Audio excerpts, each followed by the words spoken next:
我真的好想買房子系列，大坪數中古、小坪數新屋，真實價格演算，揭露漲幅差距，先上車才是王道。先說結論哦，如果你能接受中古屋，它的 CP 值真的是非常的高。嗨，我是買房阿元，訂閱買房阿元，我先祝你老了有房也有錢。我們上一支影片聊了梯廳可不可以隨意裝潢，就是假設你是一梯一戶，你能不能把電梯廳拿來就直接變成自己的電影院或者吃火鍋之類的。如果你還沒看過的話，可以看一下。今天我來跟你討論，要買大坪數的老屋還是小坪數的新成屋。這次來聊一個新聞，標題我念一下：買房要選20年大坪數老房還是新成屋？過來人全選它，還沒入住就很有感。內容就是萬年的老問題嘛，老房子比較大，新房子住起來比較爽，比較有面子，比較氣派，到底應該怎麼選才對？這次對比的對象是新成屋跟老中古不是3年5年中古3年5年也叫中古我們講的直接是20-30年、30-40年。這個代表說你一次要拿出來的頭期款其實是一樣多的，那就不像預售一樣讓你慢慢付。我說中古啦，所以我們只要比較住新成屋跟買中古屋的優缺點就好了。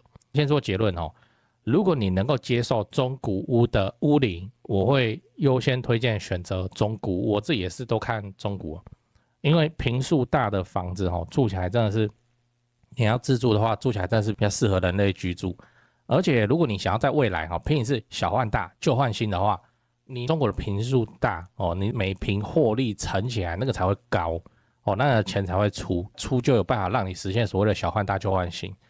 就中古比較有機會，因為現在新成屋的價格其實跟預售沒有差多少，誰會買新成就不要等了馬上要換一間房子了，可能結婚，可能小孩要出生，就沒有辦法等預售去蓋3年4年5年，他就要買新成就會變成這樣。因為想住新房子好，然後新成屋坪數一定是比較小的。其實同一筆頭期款來說，同一個總價來說，它一定會比中古屋還要小因為公設法規等等，所以變成說你未来你想要小換大舊換新，你上升的空間會很有限。我用舉例的你就比較清楚。假設你現在買這個地段預售一坪已經跑到80萬，新成屋一坪70萬，然後中古屋一坪50萬，5年過去了。新成屋可能一坪也隨着大環境漲也在漲從70萬跑到80萬，然後預售已經有開到90，甚至摸到100的中古嘞，它跳到65萬一坪，還是較每坪比新成屋比未來的預售屋便宜非常的多。所以你買中古屋的漲幅空間一直以來都是比較高的以剛剛的例子來講，是不是比新成屋來多5萬？而且你的坪數還比新成屋高嘞，也就是說同一個地段一樣經過5年。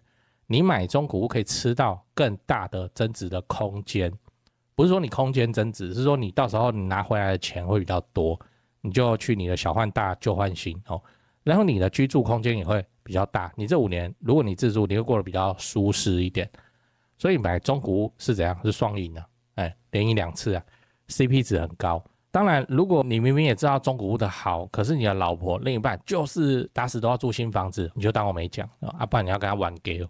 那再來你要知道買中古屋的隱藏好處是什麼，然後我們也補充一下買中古屋的隱藏優點至少2個。第一個就是它抗跌嘛，這個你應該也看得很清楚了，就是這一次的楊金龍楊總裁第七波信用管制打了7次，各種打房政策這樣端出來，就中古屋還是很穩健它就那個價錢它要怎麼跌然後受到重創的都是誰講誰得罪誰我就不講了，然後大家都知道。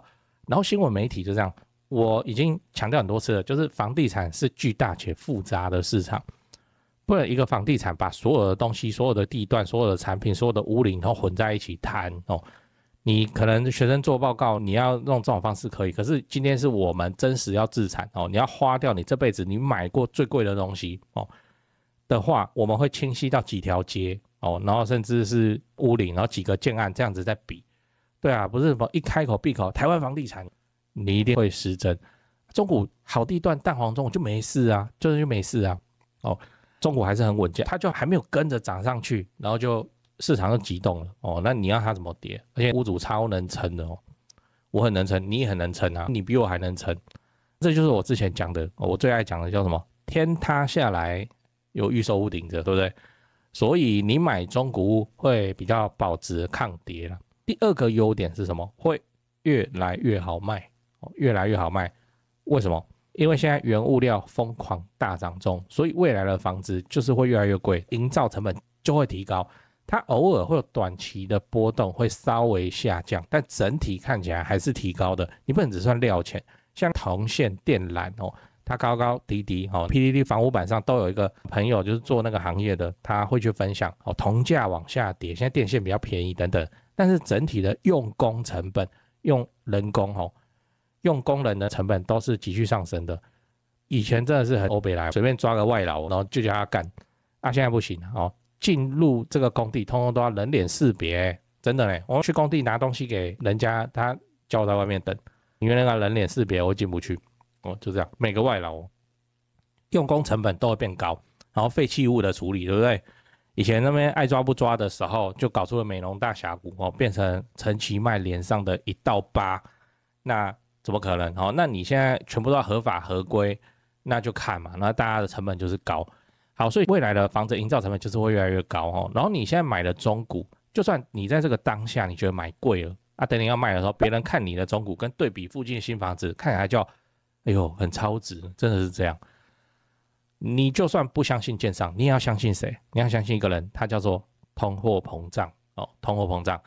你現在應該也對通膨很有感才對，我也是啊。以前一顆便當80塊我可以吃到有雞腿哦，我們就覺得說有點貴哦，因為旁邊鍋燒意麵哦還在那邊55、60哦，啊現在你看那個雞腿便當都多少錢？然後鍋燒意麵我真的覺得很神奇，那個鍋燒意麵這種東西不是以前在那邊隨便吃嘛哦，就是也沒有要吃餐廳哦，就是中餐晚餐隨便啦包一下哦，繼續包的東西啊，怎麼現在鍋燒意麵動不動都100多？100多，我去吃廣招音不就好了？好，那反正就這樣，通膨的威能哦，要相信通膨的力量。通膨這很誇張，通膨無黨無派哦，通膨就是作用在每一個國家裡頭啊，這就是我們現代金融體制一定會發生的事情哦。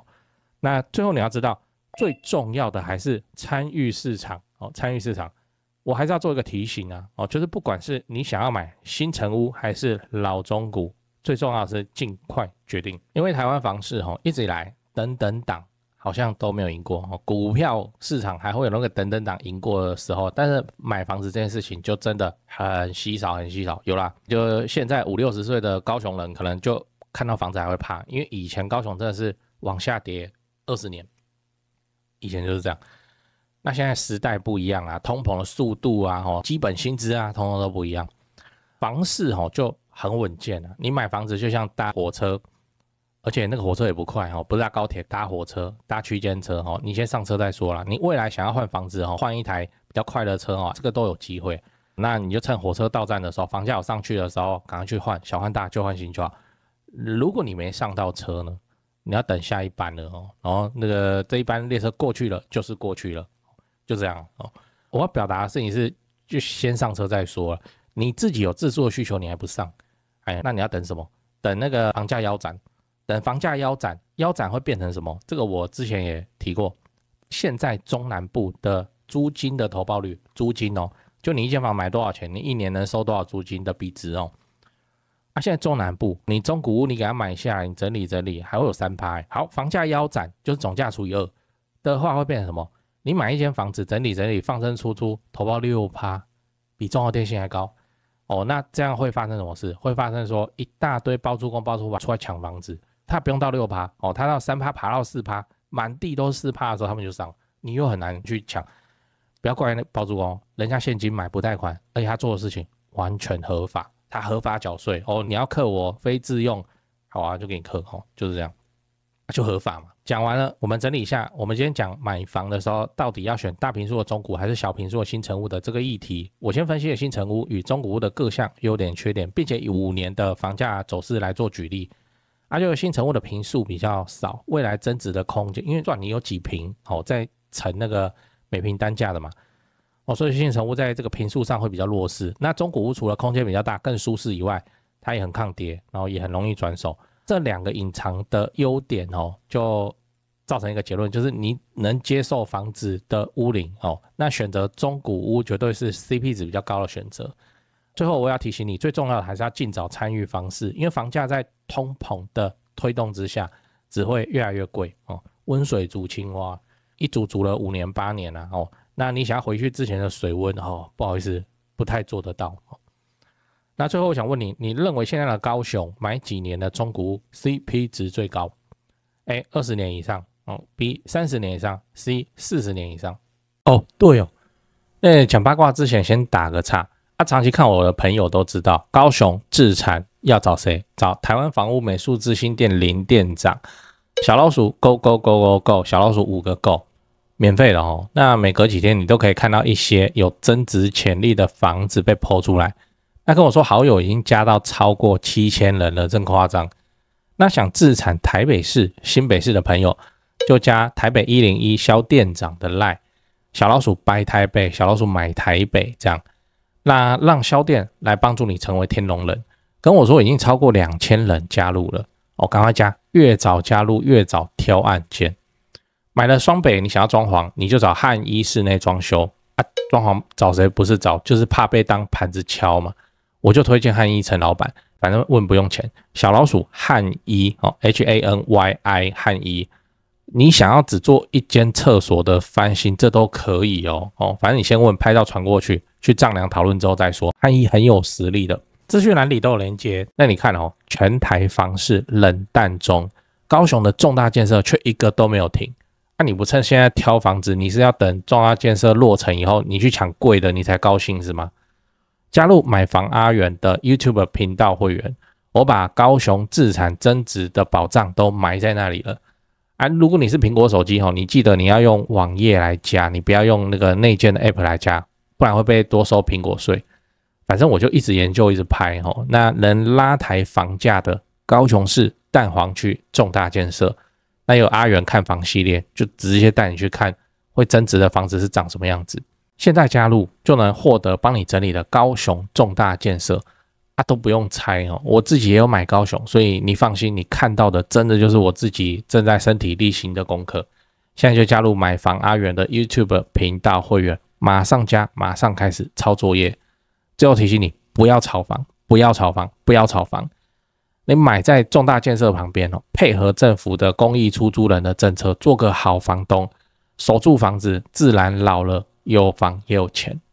我剛看 YouTube 的後台有 74% 的觀眾朋友都在看而已，沒有按訂閱就這樣還有55000訂閱，那就麻煩你幫我按訂閱，應該不久後就10萬了。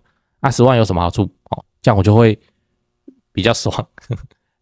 對，按了嗎？按了哦，好，感謝你的訂閱，我先祝你老了有房也有錢。講八卦講八卦，那個高雄幾年以上的這件事情就是高雄，你不太有辦法去認為說公寓會都更的這種事情那個都是建商自己在那邊談的，而且建商很不喜歡談。現在高雄有看到就民間自辦的比較多還是透天而且是臨大陸的透天，因為它可以拉一個建築線。你要弄到巷弄內的小公寓40年、50年、50年小公寓要去等都更，這個在高雄真的是，我跟你說美術館特區，即使是美術館特區，空地都還有1/3，就這樣啊。所以在高雄，你要做都更，除非你神機妙算，除非你那個大學寢室那過命的交情就是建商的兒子他就告訴你說我們家要收這個，你去弄除非啦不然的話你在高雄你要買來要等都更，我跟你說真的很難等，很難等，空地就還一堆啊。我們這裡不是台北盆地啊空地真的是一大堆，所以你要在高雄買老房子，問我說會不會都更，有好多那個會員觀眾朋友來問都台北的。只要問我都跟我說你是不是北部的，都是嘛就這樣。那個風土民情不一樣，所以我說房地產是很巨大而且複雜的市場就是這樣。你在高雄，你買一個公寓，你說要等都更難了。雖然有此一說，叫做現在50年的房子，再過30年會變成新房子，就是遇到都更那現在20年的房子，再過30年只會變成50年的房子，有此一說，但是。反正你有來高雄做功課，你就知道，就是高雄你要做都更這件事情實在太奇怪了，太莫名其妙了。你真的是不如去拿着要等都更的預算，然後去做就一般置產5年滿的那種，就這樣一路小換大就換新你自己都能換到一個你自己滿意的社區就好了。不然你會卡一間公寓2間公寓，然後在那邊可能到15年，奇怪，怎麼還沒人要理他哦，就會變成這個樣子。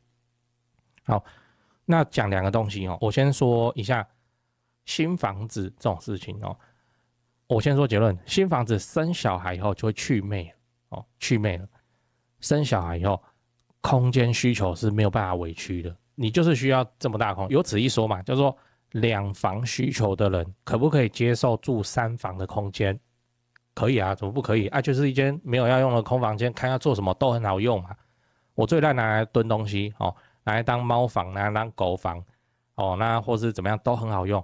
但是我問你哦，有3房使用空間的人有沒有辦法住2房？你就這樣子想，一家4口，一對夫妻，再加2個小朋友，這2個小朋友哦上國中了，這樣子的組合有沒有辦法去住2房？沒有辦法嘛，很難吶，極度的難吶。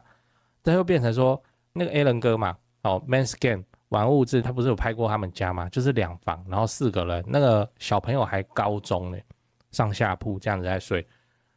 就很難吶，真的很難。所以你一旦生了小孩以後，開始為小孩未來的房間做打算，新房子這件事情就怎樣，就去魅了。新房子當然好啊，怎麼不好？我跟你說，那個代銷哦，那個建商哦，在蓋那個新房子，除了給你看模型，然後那個漂亮富麗堂皇的代銷中心以外，建商是這樣哦，他不會在預售把它全部都賣完，他一定會留哦，留在手上慢慢賣，然後他會打造公設嘛，他會打造一些樣品屋嘛。你去看，你只要帶你老婆去看新房，我跟你講，很恐怖的。他們最懂了，他們超懂的，他們就知道年輕人喜歡什麼。現在流行這個嘻花哦，現在流行這個大氣哦，現在流行低調，他們超懂的，他就完全針對你的癢點哦，完全針對你的 G 點，這樣子去摳，這個沒辦法，你去那一定淪陷哦，真的一定淪陷。不然他們幹什麼吃的？他的裝潢、他的設計、他的風格、他的美術，通通都是要讓你接受新房子，很針對性的打法。啊，你反觀中古屋，你愛買買，不買算了，反正我家就長這樣哦，空屋哦就長這樣，牆壁上有污漬，有污漬就有污漬哦，就這樣，那個沒有可比性啊。然後漂亮的公設大廳，框開啪哩啪哩，就是這樣。所以，我講這幹什麼？總之就是說，新房子空間小，我們都去看過啊，還高雄的嘞。室內14坪，做2房2衛，帥吧？14坪可以做2衛，我去看哦，那有可能啊，然後那邊去看哦，那果然又來了，高雄錯陽台，我靠，你室內14坪，你陽台那麼大，好，我還有辦法做到2衛嘞，而且這2個衛浴是完整的衛浴，哎，對啊，很誇張哎，不是說有浴缸啊，就是主臥有馬桶，然後有淋浴哦，都有，然後。另一個也一樣有淋浴的空間，那很誇張。好，透過什麼？透過樣品屋魔法，其實你真的走進去，你也不會覺得說這個很難住、很小。但他空屋給你，哦，那就刺激咯。他空屋給你，會說：哇靠，這怎麼小？這儲藏室嗎？什麼客臥？真的假的？就會變成這樣，很誇張啦，無法去跟你描述。14坪做2房還2衛，這件事情到底有多厲害？你現在中古14坪做2房2衛，你除非價錢很便宜，不然你要怎麼賣？根本沒有人會來青睞。所以建商為了要賣，他當然會去堆疊出那個超級厲害的東西。我們說賣要有賣相嘛，哦，那種小宅的賣相，我跟你說極漂亮，極端漂亮。你看怎麼那麼高級哦？就這樣，所以女孩子去看一定很喜歡，一定超級喜歡。就像我說的，生小孩之後就會去魅了，真的是這樣。因為我就需要那些空間，那個空間不好意思生不出來。哦，有此一說，收納魔法。好，你收納給我看，小孩子的東西哦，都有它的體積。比方說嬰兒車，哦，可折疊是一回事，可是它就要吃掉面積。然後你小孩子，你就是要圍一個地方，讓他去爬，讓他去幹嘛？你新成屋14坪，你弄下去，然後小孩子的東西，尿布、奶粉什麼的，放。即使你用收納魔法，善用牆壁的立面，哦，層架放一放。整間屋子的東西堆的到處都，我不是常講嘛，我去看2房正在賣，裡面還有人住的哦。無一例外，通通都是說哦，因為小孩哦，因為有空間需求要換到3房，還沒有一個跟我說因為工作調動嘞，那就長這樣。空間哦是沒有辦法去委屈的哦，所以你只要生小孩，那新房子哦，對我而言叫做有住過就好哦，有住過就好，空間需求反而是沒辦法委屈的，都是這樣。那些住新房子哦，小2房的，後面就換成中古屋的3房是很有機會的，到時候他就會捫心自問說。公設很漂亮哦，櫃檯小姐很可愛哦，可是好像我也沒去用。卡拉 OK 我在看的時候覺得它很漂亮啊，實際上也沒用過幾次，甚至沒有用過。然後兒童遊戲室哦，然後怎麼樣，想完以後，它就會剩下真實需要的剛需，也就是中古電梯大樓高雄20年在提供的東西，叫做第一個24小時保全哦，代收包裹可以收冰的哦，然後第二個環保室就是垃圾處理沒了，那你還有什麼哦？就這樣沒了。好，公設有跟沒有沒差，最好是沒有。所以生小孩以後就會去魅以後他就能接受中古哦，只留下這些需要的、用到的、必定要用的公設，以後怎麼樣就家裡空間很大 ，OK， 想幹嘛幹嘛，東西亂放哦，不用考慮立面什麼收納模板，很爽哦，非常的爽。這就是中古屋的好處。新房子哦，真的是有住過就好哦，有住過住好玩，這樣就好了。再來是中古屋的房價上的戰鬥力到底來自哪裡？就來自它的公設低，就來自它的安怎都安怎，空間大。我跟你說中古屋的戰鬥力一直以來都是這樣，都沒有變過。中古屋的戰鬥力到底來自哪裡？來自於它跟新房子跟新建案比，新成屋比，跟預售案比起來怎麼樣？它相對便宜，沒了就這樣。即使是在像高雄美術館這邊也是一樣。有一個預售案哪個預售案我就不講了。這個時機實登65，然後登上去了，有成交65。可是你要不要看看它對面都在它附近的幾條街裡頭，房價一坪32、33還買得到，這叫半價呢。那以中古屋帶車位，我們亂講45坪好了，一坪便宜30萬這樣45坪這樣乘起來，你看看這是多少錢？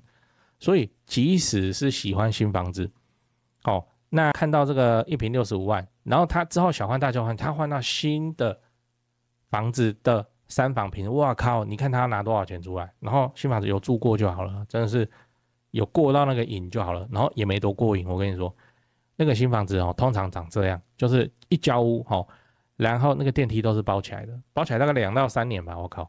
因為大家都在裝裝潢就要包電梯就會搞成這樣。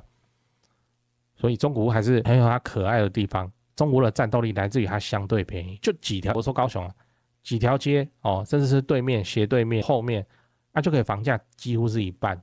你在這種情況之下，為什麼是中古要往下跌當然是那個新成屋遇到一些風險的時候會比較有狀況。這就是高雄可愛的地方，中古這邊的中古也沒很中古這邊的中古20年不到大概17、18、19嘞，就幾乎可以是半價又有什麼不好？那又是3房，你同一筆預算3房平車高樓層有景觀都可以買得到。中古屋就是這樣，戰鬥力到底來自哪裡？來自於它相對便宜。